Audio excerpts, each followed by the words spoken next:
আমি পৃথিবীর সকলের বিরুদ্ধে দু চারটে শুভানুধ্যায়ীকে নিয়ে একা ওই লোকাল থানা, সিবিআই, ইডি, এসএফআই ও জেল জীবন পার হয়ে দাঁড়িয়ে বলছি আমি এখনো মাথা তুলে আমি দাঁড়িয়ে আছি। কিন্তু আমি যে মাটি হোক আমি আমার স্টাইলেই ব্যাট করব। আমি কোনো অবস্থায় সেখান থেকে কোনো রকম, আমি আবার বলছি,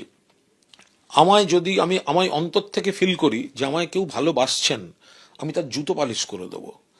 কিন্তু আমি যদি দেখি মানে প্রচন্ড শক্তিশালীও কেউ যে আমি আমার আমার পছন্দ না হয়, তাহলে আমি মানে আমিও তাকে পছন্দ করি না। মানে আমার এরকম কোনো বিষয় নেই, আমি পুরু হতে ভালোবাসি, আমার আলেকজান্ডার হওয়ার দরকার নেই।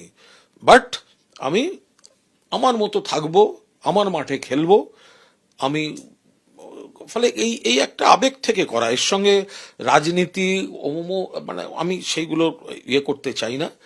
আমি মনে করি আপনি একটা সময় মানে ভয়ঙ্কর, আমি আমি মমতাদির সঙ্গে প্রত্যক্ষ রাজনীতিটা অতীতে ছাত্র পরিষদ করেছি, কংগ্রেস করেছি।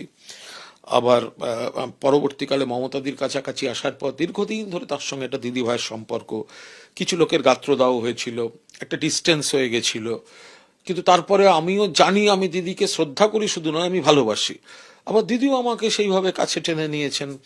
আবার অভিষেক আগের থেকে অনেক বড় হয়ে গিয়েছে, তারও বয়স বেড়েছে ইত্যাদি। কিন্তু সব মিলিয়ে আমার পরিষ্কার কথা, আমার নানা রকম ফ্যাক্টর কাজ করে। আমার একটাই কথা, ভালোবাসলে আমি তার জুতো পালিশ করব। আর আমি হনুমান শ্রেণীতে পড়ি, আমার লেজে আগুন দিলে কিন্তু আমার মনে হয় তখন আমি হনুমান হিসেবে পারফর্ম করে দেবো।